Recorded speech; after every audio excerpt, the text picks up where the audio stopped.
See, this is the thing. When you do this, when you put your gold and silver in a vault, for example, other people could have access. So it's like if you purchase a car and one person, for example, buys that, you purchase the car, then you're driving that car, then another person wants that same car, and they'll wait till they're ready, for example, and then you've got like 50 people that have put money into this car, but you can't use it when you want to. Remember many years ago when it was timeshare? I don't know if some of you may remember, some of you may not. Timeshare apartments, for example, villas, for example. You couldn't use it when you wanted to. You could only use it when you were allowed to use it. You couldn't just say, right, I'm going away today and I'm going to stay in that villa, because someone else has got a share in that. So this is why it's a good idea for you to keep your gold and silver with you, so that you've got that asset there for if and when you need it during an emergency. And if you're looking at a pension plan, for example, then gold and silver is the way to do it, for example, because we don't know how much of our pensions, when the time comes, that we will actually have. And we'll probably lose about a third of what our pensions really should be. We don't know, but I know from what I've been researching and going through that, the amount that you're getting could shrink. So this could be the reason why they say, right, okay, you were meant to get your pension at 65, but now you're going to have to wait till you're 68, for example. We don't know whether they're going to, this is the UK I'm referring to. America, I know the pension is, you can take it from even when you're 60, can't you, your pension, up to 70 is usually the time when people retire, for example. But some people can retire in America, some people can retire early, as soon as 55 years old, if they don't dip into their funds and things like that, their benefits, their pension. So you can retire earlier, but you're going to have to work hard, and that is, that's grafting, for example. However, like I said, with the pensions, they could move the goalposts and say, well, you got to wait another year. It's now, you don't get your pension till you're 69, or you don't get your pension till you're 71, because of what's happening with these stocks and everything. We don't know what the outcome is going to be from this. The SP 500, that was crashing and crashing, for example. We got all these commercial properties that are empty because people are working from home now or remotely around the world, for example. So what is the cause and effect of that going to be long term, pension-wise? Because the monies used to be invested in buildings, for example, commercial buildings, office buildings, retail buildings. We don't know. So this is why I'm saying to start looking at the long-term plan and to save an amount each month, buy a coin, or start a scrap gold party business. It doesn't cost much, and I will be going into this because I want to show you how to do it, so that you've got a clear idea. Because at the end of the day, when it comes to the fact that, it's $3,000 for a gold, for an ounce of gold, not everyone has got $3,000 to spend that every month, for example. Even if you get a gold coin, for example, that is $800.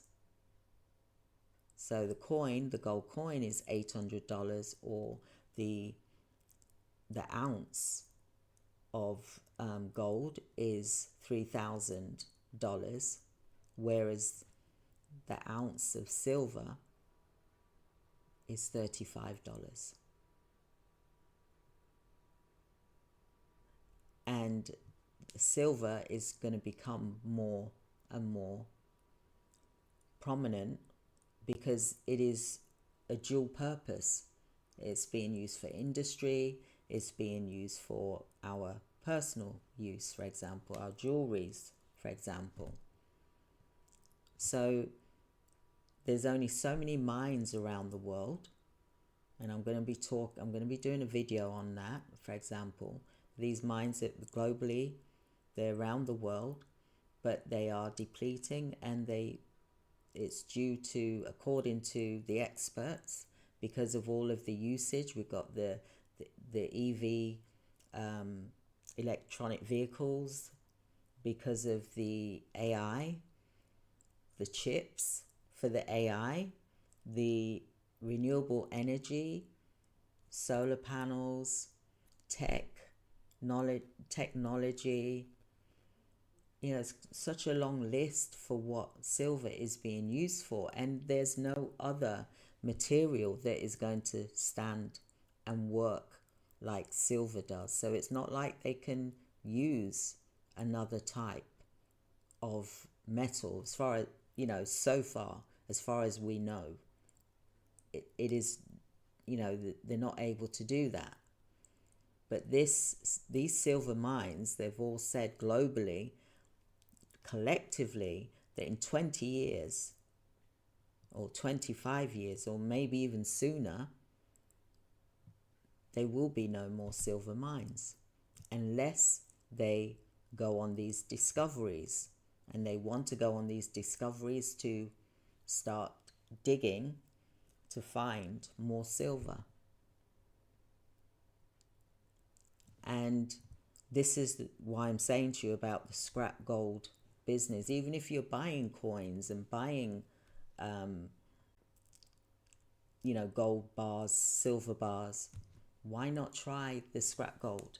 Why not try the scrap jewelry business and turn them into coins or in gold, and create your own gold bars or silver bars, like what I did back in 2007. My husband did, actually. I didn't do it, he did. For example, I was doing the parties, but he was doing the hard work, for example. But imagine you've purchased something for 30% under what the spot price is. And sometimes it was 40%. Because if someone's got a broken piece of jewelry, for example, I'll just give you an example like I mentioned here the other day. Like this is like a gold earring, but it's broken. So can't wear it, can't fix it because it's too delicate, for example. Or someone's lost an earring, for example, so they've only got one, and then they've got a piece of, they've got a bracelet, and that bracelet, for example, is broken, and all they've got is a broken chain, for example. Or it could be an earring back that is gold, and the same for silver, or there's a chain and it just doesn't work properly, so there's lots of ways that you can buy scrap gold and scrap silver. And I tell you something, when you come out from hosting a party, not hosting a party. You go to the host. The host, you bring a couple of bottles of wine, for example, and then, or whatever it is that they fancy drinking, because I don't drink alcohol, so you could bring 2 bottles of wine and some fizzy water or something like that. And the host then does like nibbles or snacks, even just crisp, peanuts, something simple. And then they invite their friends, 10, 20 people. And it's an amazing evening that you have, because everyone's laughing, everyone's, having fun. They bring out their jewelry and you weigh it. You've got your scales. You put it on the scales, and then you test it as well to make sure it is real gold. You check, you've got your eye loop to make sure, check what carat it is, for example. And then you then say, right, okay, this is and you got your spread. Years ago, you'd have a spreadsheet of what the prices were for gold and silver, for example, depending what carat it was, for example. And then what you would also do is then say, right, okay, I'll offer you this price. And they'll go, yeah, that's fine, it's broken, so it's no good to me. So you come out of the party and you've got like, it's such a good feeling. You come out with like a bag of gold or a bag of silver, even though it's broken jewelry. And then when you get, enough, you can then turn it into a kilo, into like into a gold bar or a silver bar. You take it to the refinery, for example, and then they smelt it for you, and then they tell you when it's ready for you to collect it. They give you the paperwork, you got the stamp, the certificate, for example, and it feels so good to hold gold. I mean,